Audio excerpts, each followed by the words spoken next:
শ্রী শ্রী রাধা মাধব জিউ দেবতা, তার হচ্ছে এই জায়গাটা। আলহামদুলিল্লাহ, এটার জন্য আমার কোনো দুঃখ নাই। জায়গাটা মন্দিরেরই। জবরদখল ভাবে কিংবা অবৈধ ভাবে এখানে ছিলাম না। আমরা এটা খুবই আনন্দিত। দোকান চলে গেছে, একটা সমস্যা নাই, আমার আল্লাহ আমাকে অনেক অনেক দিবে ইনশাআল্লাহ। শ্রী শ্রী রাধা মাধব জিউ দেবতা, তার হচ্ছে এই জায়গাটা। জমির মালিক এখন পর্যন্ত স্টিল রিমেইন মালিক হচ্ছে উনি। আমাদের যে এসএ ফোর্সা মোতাবেক এই জায়গার মালিক এই রাধা মাধব জিউ দেবতা। আমরা জবরদখল ছিলাম, জোরপূর্বক ছিলাম, এসব কিছু না। এটা আমার বাবার কিনা জায়গা ছিল। আমরা তিনজন এখানে মালিক ছিলাম, তিন পক্ষের মধ্যে তিনজনেরই কিনা ছিল, এবং ওইটা আমার বাবা কিনছেন। ওনাদের ওই মন্দিরে তখনকার যে দায়িত্ব ছিল ওনার কাছ থেকে কিনছেন।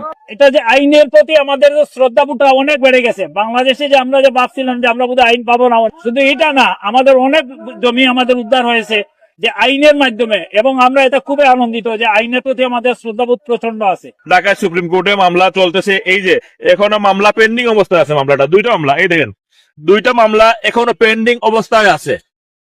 পেন্ডিং থাকা অবস্থায় কিভাবে ওনারা জারি মামলা করে এবং রায় পায় সেটাই আমি বুঝি না। আমরা কোন দেশে বসবাস করতেছি সেটা আল্লাহ আল্লাহ জানেন।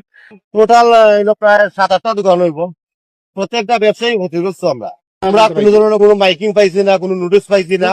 ইভেন আমরা জমিদার যারা যাইনি আসলে তাই নয় এই বিষয়ে অবগত না, তাই নয় ব্যাপারে জানুন না আসলে যে তার যে বিল্ডিং বানানো হয়েছে। আমি ছোটবেলা থেকে এখানে আসা যাওয়া, আমার বাবার সাথে অনেক স্মৃতি। আমার বাবা মারা গেছেন আজকে 4 তারিখ, 4 মাস পূর্ণ হবে। এর ভিতরে যে ওনার অনেক স্মৃতি আমি হারিয়ে ফেলবো, আসলে এটা আমার বোধগম্য ছিল না। দোকান চলে গেছে, একটা সমস্যা নাই, আমার আল্লাহ আমাকে অনেক অনেক দিবে ইনশাআল্লাহ। আল্লাহর দরবার কখনো খালি হতে পারে না। আল্লাহ আমার জন্য অনেক ভালো কিছু রাখছে।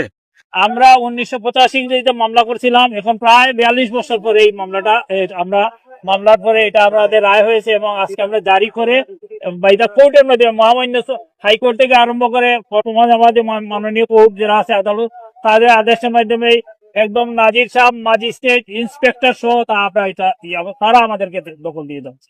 জায়গা এখানে 13 ডিসিমিল, তো কিছু জায়গা আরো 4 ডিসিমিল জায়গা নিয়ে ডিসপুটেড ল্যান্ড আছে।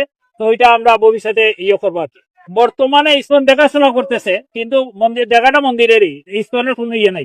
পরিস্থিতি কিরকম, বিল্ডিং ভাঙ্গা হয়ে গেছে, আমরা সব জিনিসপত্র সব নষ্ট হয়ে গেল।